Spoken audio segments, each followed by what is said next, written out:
I am one of the first openly LGBT public officials in Washington State. I served as a judge, as deputy mayor and legal counsel to Mayor Norm Rice, and as chair of the Washington Utilities and Transportation Commission, regulating telephone and energy companies.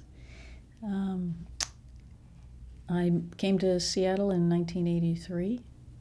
I took the bar here and stayed, and have had the opportunity to be involved in civic, community, and political life now since then. I grew up in Kansas. Went to law school in Boston at Northeastern University Law School, which is a law school that is dedicated to public service and social justice. And as a requirement, before you can graduate from that law school, you have to serve 4 different co-ops, what they call internships now, in different kinds of practice of law. And I came out here to Seattle to do my last one and loved it and stayed. And that was 1983. Very welcoming community.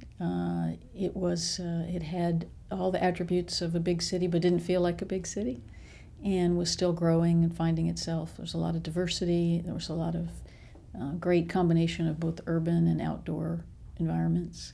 And it seemed like it was progressive and a lot of chance to participate. Even if you weren't of long-standing community, you could jump in and roll up your sleeves and volunteer. Right. Well, the first boards I joined were as part of the feminist movement in the 80s. So I was a member of the Women's Political Caucus and what was called the Northwest Women's Law Center then, now called Legal Voice. At the time, we created, not too long after that, something called the Women's Funding Alliance, which was an alternative to the traditional United Way giving, which up until then had been oftentimes focused on more traditional community organizations or more male-dominated organizations. And so the Women's Funding Alliance was dedicated to helping women and girls be successful. So the bulk of my time, as well as pro-choice work, and was on the board of NARAL and involved in some ballot measures back then, focused on reproductive freedom. I think particularly for the women's movement, that was a national movement, but Seattle always felt like it was pretty progressive. When we passed Initiative 120, that was a reproductive freedom initiative. It was the first state. We were the first state in the country to do that. Yeah. I was born in Topeka, Kansas, which is the home of Fred Phelps and the very regressive ministry he runs there. It's a very red state. Yeah. No, my family's Jewish, and we were there. It's a little interesting story to Topeka, Kansas. There was an institute there called the Menninger Institute, which was a psychoanalytic institute, and it attracted East and West Coast Jews who were in that field to come there. So there was this little bastion of Jewish intellectuals in Topeka, Kansas, and those parents got together and created a synagogue. And so you didn't really know as a young child that the rest of the world was very different. Right. So I grew up in that environment. And then when we moved to the East Coast, it was quite eye-opening when I was 10 to see it's a whole other way of living. Right. And then I went back to the University of Kansas as an undergraduate and had not been politically active, politically engaged, wasn't involved in student government. I was a little jock in high school and very good at it, and went back to Kansas, and they offered me a field hockey scholarship. And in those days for women, there really weren't scholarships. And it turned out that the scholarship was worth $1,000 in toto, and it was for the whole team, not just for me. It was for the whole team. And when the woman who had the scholarship graduated, then I could have it. So that was my freshman year, and we did very well and won. We have a visitor. That was my freshman year, and we won a lot of tournaments and did very well. And the university then announced they were going to end funding of all women's sports except for basketball. and keep the money dedicated to men's football and basketball. And so that actually is what set me on my path to social justice work in law school.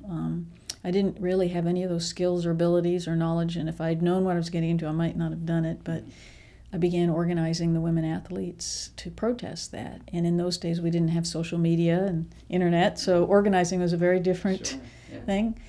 So I organized a relay race for each of the women athletes to carry a petition, and each of us ran a mile from the university to the next and handed it off to the next person, to the state capitol, where I handed the petition on the steps of the state capitol to some female legislators. And I got a bunch of front page coverage that upset the university, and there were a number of funding battles. We had the Student Senate to help us to restore our funding, and it ended up taking years.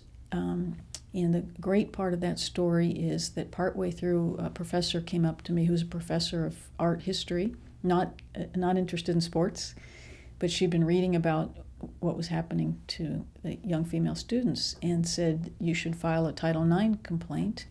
And because I wasn't politically engaged and active, I didn't know what Title IX was. So she did what a good teacher should do. She told me to go research it and come back to her. And again, in those days, not having Google and all that meant going to the library and learning. And so I did that, and I came back and said, I want to do this. And so Title IX had been passed in 1972, and it prohibited discrimination based on gender by any educational institution that received federal funds. And even though it had been passed for 5 years, because the federal government at the time was not supportive of it, they never passed implementing regulations, so nobody had used it yet. Right. So this was among the first of these in the country, and the federal agency in charge at the time, HEW, chose 7 of these that had been filed across the country, including this one, to make as their test cases. And so they came out and investigated the university, and this went on for a few years. It was very controversial.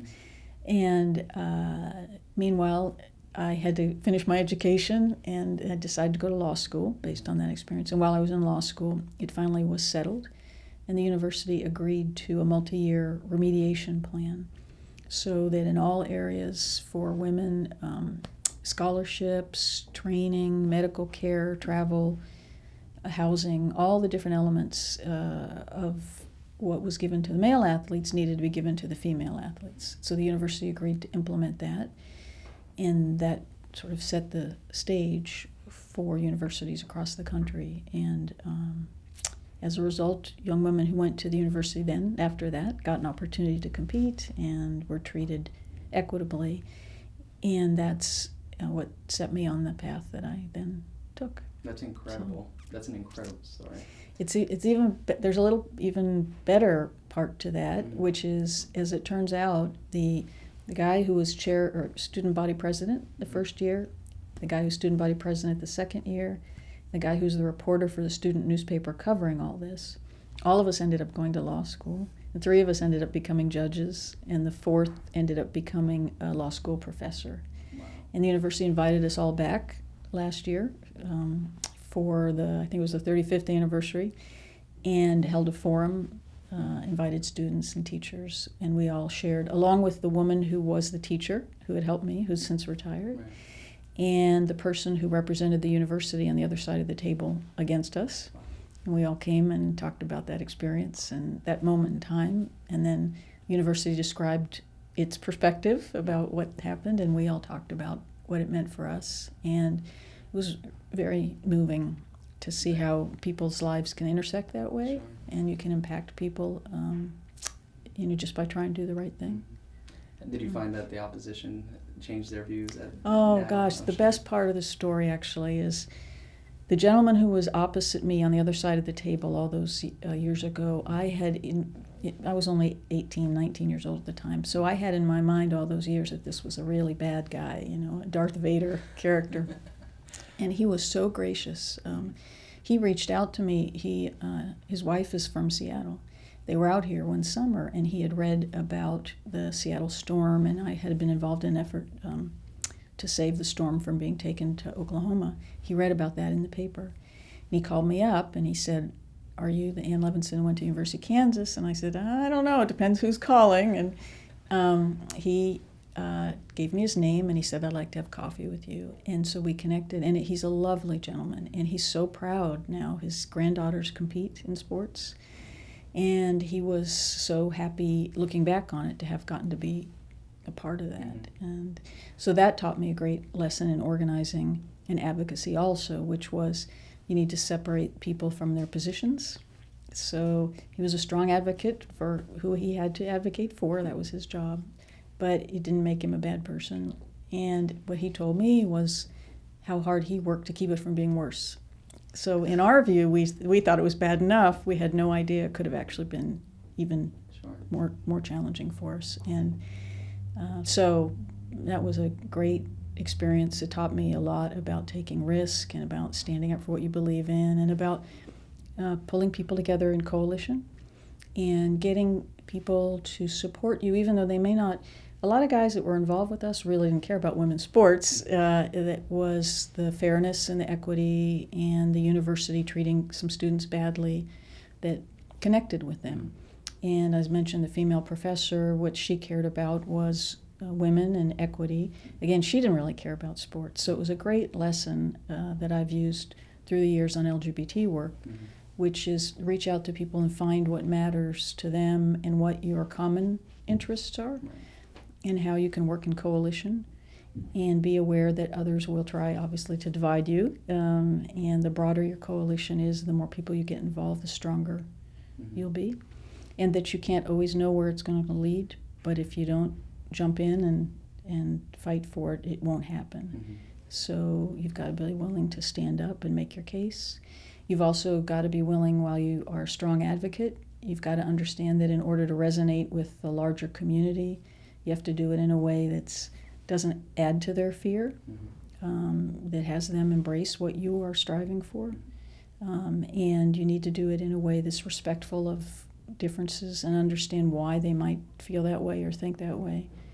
And try to explain not that they're wrong or bad people in sort of a traditional, mean-spirited way, but instead help them understand that there's just a different way to think about that or approach that, or how, because their life experience might not have exposed them to something, there's another perspective, another lens through which they can look at it. So it was a tremendous experience, and I didn't realize until actually recently how that then drove so many of the other things I ended up having a chance to work on.